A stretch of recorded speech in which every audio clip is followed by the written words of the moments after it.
আজকে আমি আমার ব্লগটা শুরু করলাম এই সুন্দর রজনীগন্ধাটা দিয়ে।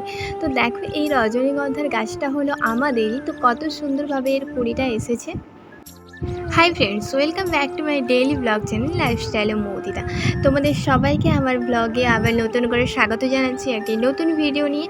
তো আজকে আমি তোমাদের সাথে শেয়ার করব একটা নতুন জিনিস, সেটা হচ্ছে এই যে ফটো ফ্রেমগুলো দেখতে পাচ্ছ, এগুলো কিভাবে মেকিং করলাম একদম কম বাজেটের মধ্যে, সেটাই আমি তোমাদের সাথে শেয়ার করব। এর জন্য লাগছে এই যে কার্ডবোর্ড এবং পেন, পেন্সিল আর তোমাদের এই যে টেপ দেখতে পাচ্ছ, ওইখানে টেপটা দিয়েছি। তো যাই হোক, পরপর কী লাগছে, কত কোথায় কি নিচ্ছি সবটাই আমি তোমাদের সাথে শেয়ার করব। এই যে দেখতে পাচ্ছ আমি দুটো কার্ডবোর্ড নিয়ে নিচ্ছি, আর এই যে ফটোটা যেটা এর মধ্যে থাকবে। তো ফটো ফ্রেম বানাচ্ছি, ফটো থাকবে না তা কখনো কি হতে পারে? কখনোই না।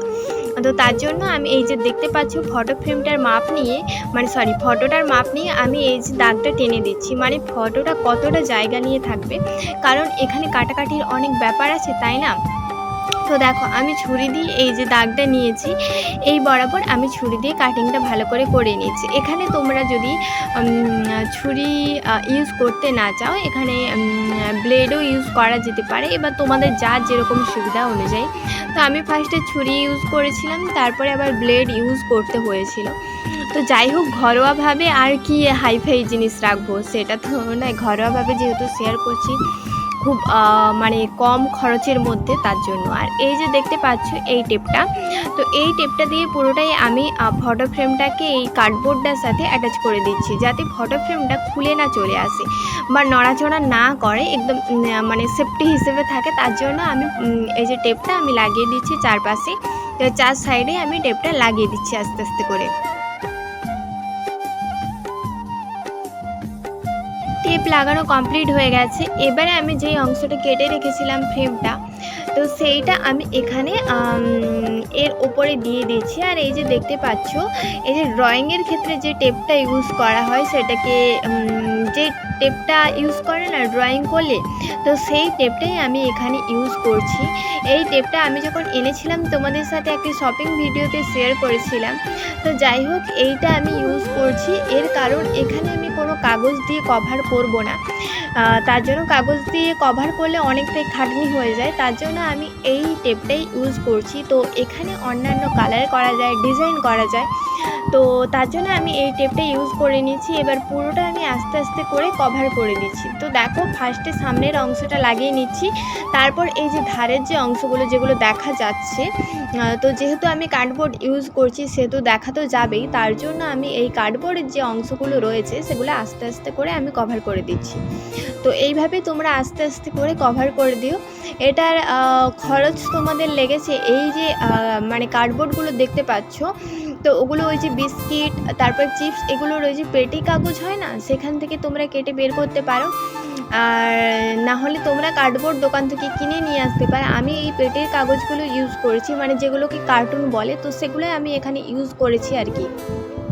তার আগে আমি তোমাদেরকে একটা কথা বলে দিই, এই যে দেখতে পাচ্ছ এই যে ভেতরের যে ফাঁকা অংশগুলো যেগুলো দেখা যাচ্ছে কার্ডবোর্ডের অংশগুলো, ওটা একটু এই রকম করে টেপটা কাটবে এবং এই সামনের দিকে একটু বের করে রাখবে টেপটা। তারপরে এই যে দেখো এই যে বেরিয়ে আসছে, এইটাকে আমি ব্লেড দিয়ে একদম হালকা করে তুলে দিচ্ছি, যাতে ভেতরের যে ছবিটা দিয়েছি ওটা কেটে না যায়। এরকমভাবে পুরো চারপাশটা আমি কভার করে নিয়েছি। তো হ্যাঁ, যেটা বলছিলাম, আর লেগেছে এই যে ফটোটা দেখতে পাচ্ছ, এটা আমি নিজেই বানিয়েছি। আর শুধু ল্যামিনেশনের যে খরচটা, না হলে ফটোটা নিজেই বানিয়েছি। আর এই যে মাস্কিং টেপটা দেখতে পাচ্ছ, এই ওপরে যেটা দিয়েছি, আর ভেতরে টেপ, এই কয়েকটা খরচ, আর কিছুই না। মানে ওগুলো তো খুবই কম দাম বলছি।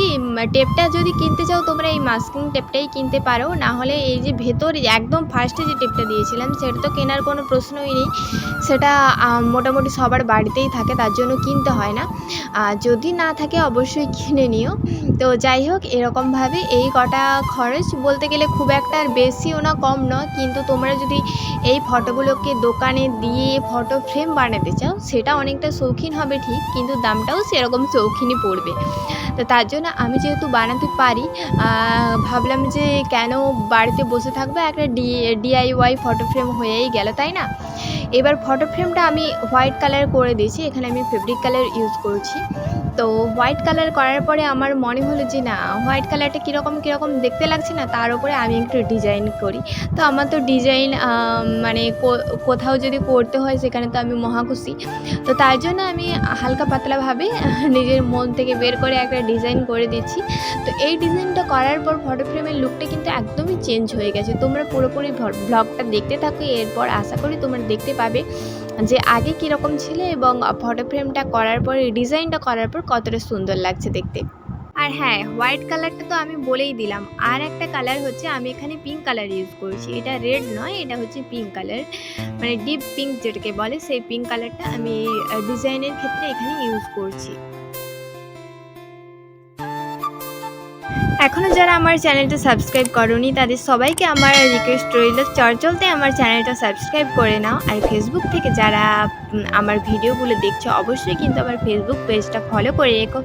ভিডিওটি যদি তোমাদের কাছে একটু উপকার এসে থাকে কিংবা ভালো লেগে থাকে তাহলে অবশ্যই ছোট্ট করে একটি লাইক করতে ভুলো না। আর পুরোপুরি ভিডিওটা দেখে তোমরা কমেন্ট করে জানিও যে তোমাদের ভিডিওটা কেমন লাগলো। এগুলো তো তোমাদের সাথে শেয়ার করছি ছোট ফটো ফ্রেম। এর আগে আমি বড় ফটো ফ্রেম বানিয়েছি এবং সেগুলো হচ্ছে নিজেই বানিয়েছি। কিভাবে বানিয়েছি সেগুলোর ডিজাইনটা আলাদা ছিল। তো কিভাবে বানিয়েছি, কি করেছি না করেছি পুরোটাই আমার ব্লগে দেওয়া রয়েছে। তোমরা যারা দেখতে চাও অবশ্যই দেখে নিতে পারো, আমি ডেসক্রিপশানে লিঙ্কটা প্রোভাইড করে রাখবো। তো এই তো হয়ে গেল আমার ফটো ফ্রেম। তো একটা করে এবার তোমাদের সাথে শেয়ার করি। এটা হচ্ছে তাজমহলের একটা ফটো, যেটা আমি অনেক দিন আগে এঁকেছিলাম। তখন আমি ক্লাস 10-এ বোধহয় পড়তাম। তো যাই হোক, এটা হচ্ছে একটা কাপল সেট। কাপল সেট বলতে নদীর ধারে দাঁড়িয়ে আছে, আর এটা হচ্ছে একটা মানে এমনি নৌকো। তো যাই হোক, সমুদ্র রয়েছে আর এখানেও রয়েছে কাপল।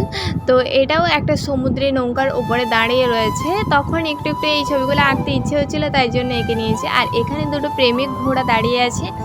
আর এই যে হচ্ছে এখানেও একটা কাপল রয়েছে, এরা ছাদে দাঁড়িয়ে আছে।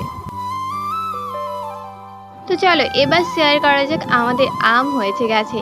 তো সেটাই আমি তোমাদের সাথে শেয়ার করেছি। এর আগে যখন গাছে মুকুল এসেছিলো তখন আমি শেয়ার করেছি। এবছর আমটা খুব একটা হয়নি, তাই জন্য ওই 2-4টে হয়েছে যেগুলো, সেগুলোই তোমাদের সাথে ছোট্ট করে একটু শেয়ার করে দিলাম। আজকে নিয়ে চলে এলাম আমার সিংহাসন পেন্টিংয়ের থার্ড পার্ট। মানে এর আগে সেকেন্ড পার্ট আমি দিয়ে দিয়েছি, ফার্স্ট পার্ট দিয়ে দিয়েছি, আজকে হচ্ছে থার্ড পার্ট। এরপরে আর একটা পার্ট আসবে, তো তারপরে আমার সিংহাসন কমপ্লিট হয়ে যাবে। এর পরের ব্লগে আমি তোমাদের পুরো ফাইনাল লুকটা শেয়ার করে দেব। তো তোমরা আস্তে আস্তে দেখতে থাকো। এখন ব্লগটা দিতে একটু দেরি হচ্ছে, কারণ আসলে কী বলো তো, সময় হয়ে উঠছে না ঠিকঠাক মতন। এবং যেহেতু শুধু ব্লগ করা, ভিডিও করা, তারপরে ছেড়ে দেওয়া এরকম তো ব্যাপারটা নয়। ব্যাপারটা হচ্ছে এডিট করতে হবে, তারপরে আবার আপলোড দিতে হবে, অনেক কিছু ঝালমুড়ি করতে হবে, তার জন্য একটু দেরি হয়ে যাচ্ছে। যাই হোক, আমার সময়টা ঠিকঠাক হয়ে গেলে তখন আমি তোমাদের সাথে আগের মতো ব্লগটা শেয়ার করব। তো এখানে দেখো, আমি এই যে সিংহাসনের এই যে দাঁড়টা রয়েছে, তো এইখানে আমি এই ডিজাইনটা করছি। তো তোমরা তো দেখছো ভিডিওগুলো, কিন্তু কেউ কমেন্ট করছো না যে এই যে পেন্টিংগুলো কীরকম হচ্ছে বা কিছু, সেটা তোমরা কমেন্টই করছো না।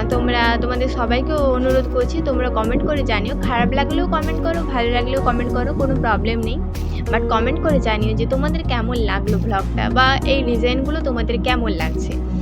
তো চলো, আমি তোমাদেরকে আগের ব্লগেও বলেছিলাম যে পুরো সিংহাসনটাই আমি ডিজাইন করে একদম ভর্তি করে দিয়েছি। কোথাও একটু জায়গা ফাঁক নেই যেখানে আমি ডিজাইন করতে বাকি রেখেছি। এই 2 দিনের মধ্যে যতটা পেরেছি ততটা একদম ভালো করে কভার করে দিয়েছি আর কি। তো এই ছিল আজকের আমার ডিজাইন এবং আজকের ব্লগ। তো তোমাদের কেমন লাগলো অবশ্যই জানিও। তো এর পরের ব্লগে আশা করি পুরোটা আমি শেয়ার করে দেবো। তো ভালো লাগলে অবশ্যই লাইক করে দিও এবং আমার চ্যানেলটা সাবস্ক্রাইব করে দাও। আজকের মতো টাটা, বাই, দেখাবে নেক্সট ব্লগে।